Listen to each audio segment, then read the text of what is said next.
Hello दोस्तों, मैं हूं आज आपके साथ आपका अपना दोस्त संजय और आप देख रहे हैं मेरा यूट्यूब चैनल FS वीडियो महुनागर। तो दोस्तों, सबसे पहले मैं आपसे बात करूंगा कि आपको इस नई साल की बहुत बहुत बधाई हो।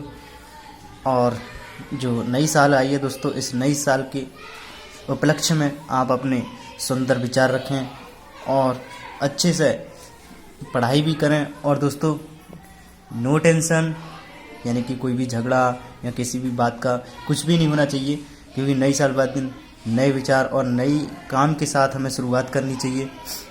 जो गुजर गया पिछली साल में उसको अब याद नहीं करना।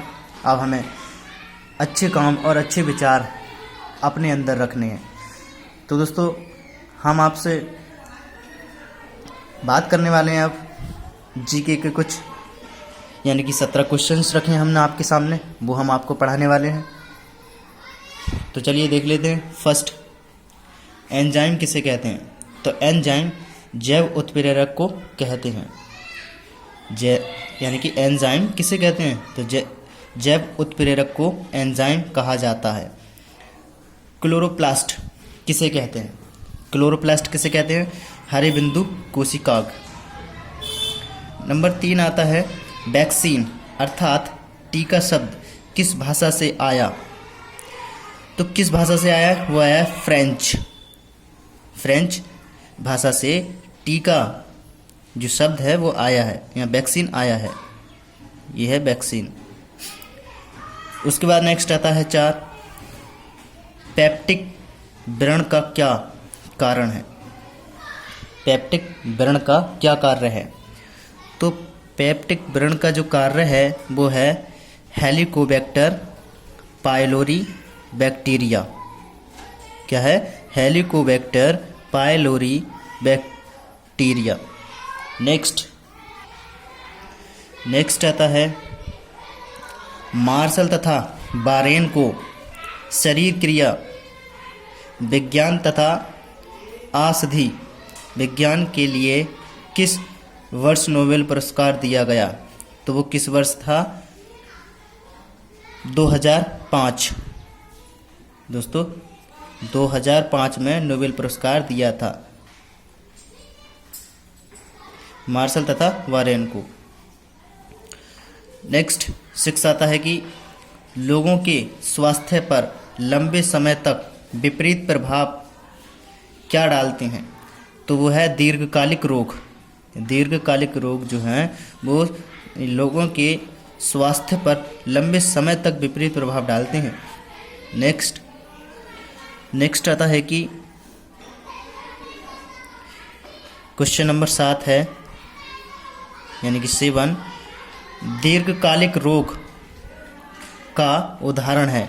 दीर्घकालिक रोग का उदाहरण है, बताइए क्या? तो हमने ये ऊपर को लिख रखा है। हमारा आंसर ये है, दिया हुआ उत्तर कि एलिफेंटाइसिस अथवा पील पाँव रोग। एलिफेंटाइसिस अथवा पील पाँव रोग क्या है? ये दीर्घकालिक रोग का उदाहरण है। नेक्स्ट आते हैं, 8वां क्वेश्चन है हमारा, रोगों की अभिव्यक्ति का सबसे स्पष्ट कारक क्या है? रोगों की अभिव्यक्ति का सबसे स्पष्ट कारक क्या है? तो दोस्तों हम दिखा देते हैं अभी। वो है दोस्तों अवधि। क्या है? अवधि।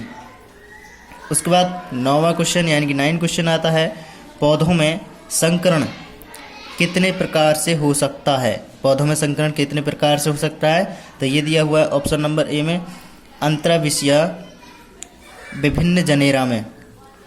सी आता है अंतरकिस्मिया विभिन्न किस्मों में।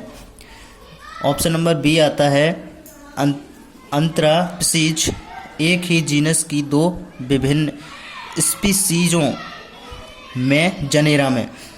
ऑप्शन नंबर डी आता है सभी प्रकार से। दोस्तों आगे पीछे कर रखा है, लेकिन ये आपको याद ही रखना है। चाहो तो आप सही तरह से इसे लिख सकते हैं। तो ऑप्शन नंबर डी हमारा सही है कि सभी प्रकार से, यानी कि इन सभी प्रकार से पौधों में संकरण होता है। नेक्स्ट फिर आता है 10th क्वेश्चन हमारा कि बैक्टीरिया को कोशिका भित्ति बनाने वाली प्रक्रिया को, मतलब है ये हमारा क्या है, उत्तर है। ये हमने थोड़ा आगे पीछे कर रखा है, तो ये 10 क्वेश्चन यह प्रश्न हमारा दिया हुआ है और ये हमारा था उत्तर। तो प्रश्न नंबर 10 में क्या दिया है, पेनिसिलिन एंटीबायोटिक किसे बाधित करती है, यानी कि पेनिसिलिन एंटीबायोटिक किसे बाधित करती है। तो उत्तर हमारा ऊपर दिया हुआ है कि बैक्टीरिया को कोशिका भित्ति बनाने वाली प्रक्रिया को, यानी कि बाधित करती है। नेक्स्ट क्वेश्चन हमारा आता है कि बैक्टीरिया जनित रोग कौन कौन से हैं। बैक्टीरिया जनित रोग कौन कौन से हैं, क्षय रोग तथा एथ्रेक्स। ऑप्शन नंबर बी में हैजा, सी में टाइफाइड बुखार, तो ऑप्शन नंबर डी इन सभी के नाम से। तो दोस्तों यहाँ पर ये सारे आते हैं। उसके बाद आता है 12वां क्वेश्चन हमारा। 12वां क्वेश्चन आता है हमारा, जैव विकास की अवधारणा को चार्ल्स डार्विन ने अपनी किस पुस्तक में दिया, यानी कि जैव विकास की अवधारणा को चार्ल्स डार्विन ने अपनी किस पुस्तक में दिया, अपनी किस पुस्तक में दिया। तो उन्होंने जो दिया है वो दिया है the origin of species, the origin of species. Next है चार्ल्स डार्विन की पुस्तक दी ओरिजिन ऑफ स्पीसीज कब प्रकाशित हुई थी, तो वो हुई थी 1859 ईस्वी में प्रकाशित हुई थी। नेक्स्ट आता है, किस आधार पर जंतुओं और वनस्पतियों का एक दूसरे से भिन्न वर्ग में रखा जाता है। किस आधार पर जंतुओं और वनस्पतियों का एक दूसरे से भिन्न वर्ग में रखा जाता है, तो वो क्या है, ऑप्शन नंबर सी है। हमने डायरेक्ट लिख रखा है कि स्वयं भोजन बनाने की क्षमता।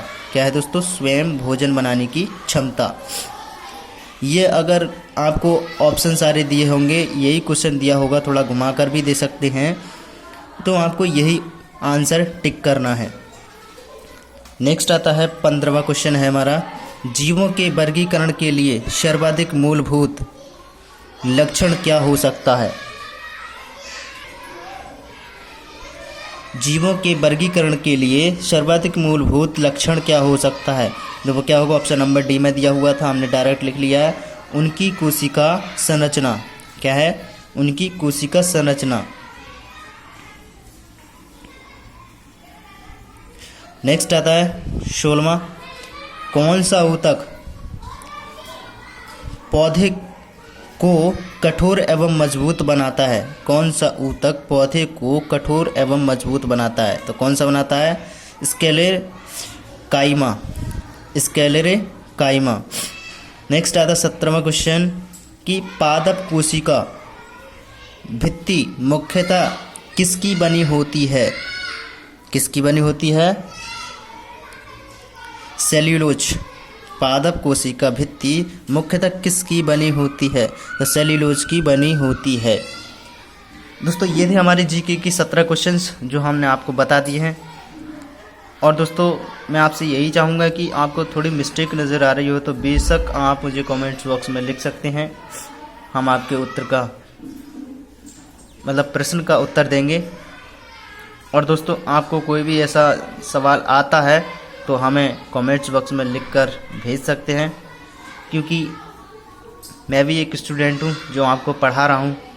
मेरा मतलब है कि मैं आपको सिखाना चाहता हूँ कि कोई भी स्टूडेंट सही, कोई भी शिक्षा में पीछे ना रहे, यानी शिक्षा से वंचित ना रहे, किसी भी सब्जेक्ट में सही। जानकारी सभी सब्जेक्ट में होना चाहिए, जबकि आप एक सब्जेक्ट लेकर के चलें, आपका एक ही सब्जेक्ट आपको बहुत दूर तक पहुंचा देगा, ये मेरा वादा है। तो चलिए दोस्तों अब मिलते हैं नेक्स्ट वीडियो में। हमारे पास ज़्यादा समय था इसलिए हमने आपको जीके की थोड़ी सी क्वेश्चन डाल दिए थे, 17 क्वेश्चन।